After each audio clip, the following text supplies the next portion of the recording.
kouzelníka Pokustona a v něm bydlí dva králíci. Bob a Bobek. Jenže tomu se nikdy z vyhřátého klobouku nechce. Vstávat a cvičit. Ale proč? Protože je ráno.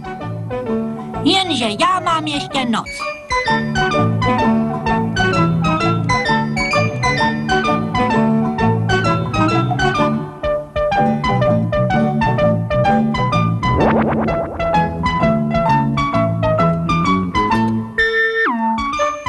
Vstávat.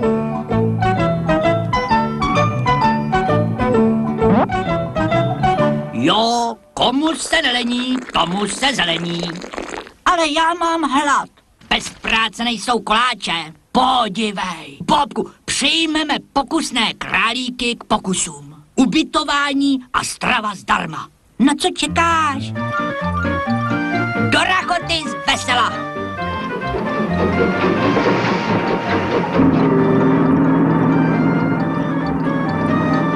Tak, pěkně vás tu vítáme, mládenci.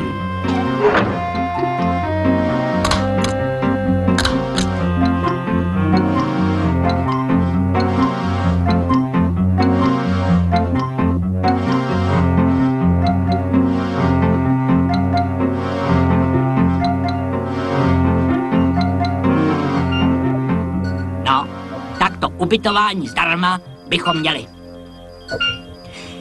Ještě jaká bude strava?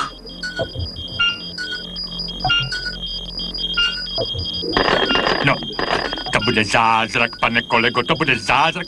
Jedna silová tabletka a ohnete, prosím, železnou, tedy jak my mezi sebou říkáme, traverzii, lidově traverzu, jednou, prosím, rukou. No ale, pane kolego, při této rychlostní tabletce předběhne i vozy Formule 1. No a to ještě uděláme tabletku proti jídlu.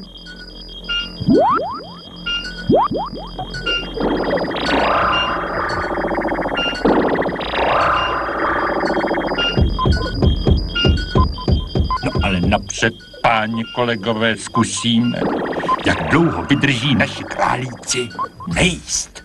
Teda, to je náš konec.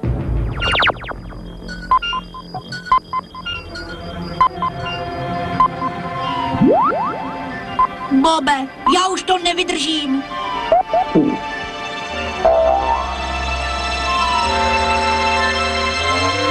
Není všem dnům konec, Bobku. Račte. Ju, a já si zase vezmu tuhle. Teda, to je síla, pánečku. Jsou venku.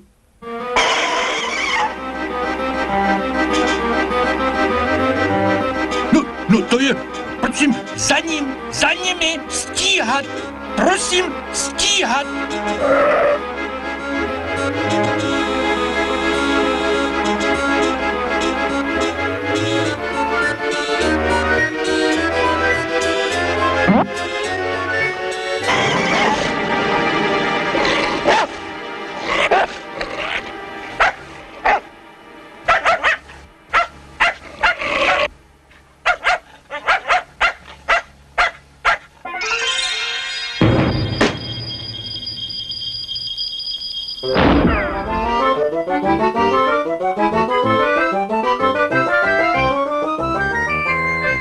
Kam to bude?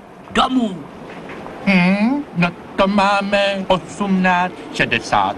No, nemám ani halíř. Nosič!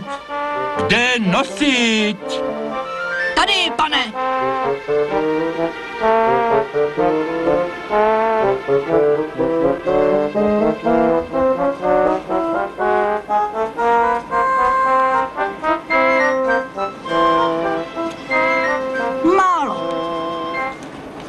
Hele, mládenci, pojď sem. Koukám, že jste šikovný. Já potřebuju doprovod na tour okolo Mokropes. Sedni, pane. Vidíš, k čemu je ti ta tvoje rychlost?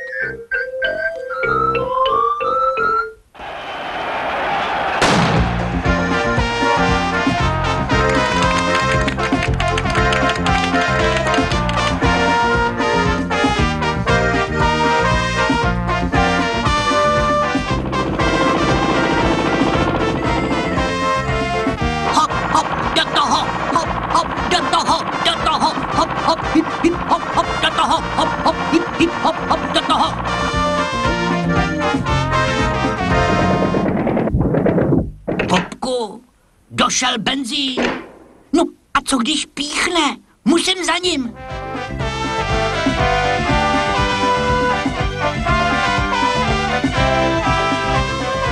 Nebojte se, šéfe, jsem si vás.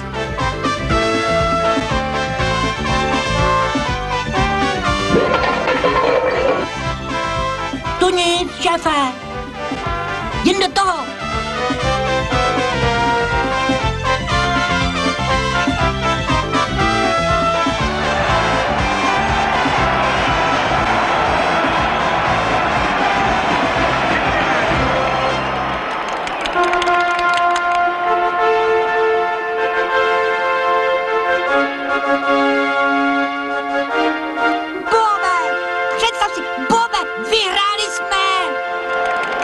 Mládenci, já vám to řeknu takhle.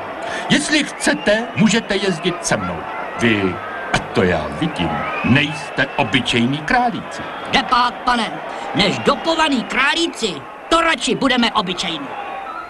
A když Bob a Bobek získali zaslouženou odměnu, čekali je zasloužený odpočinek doma v klobouku.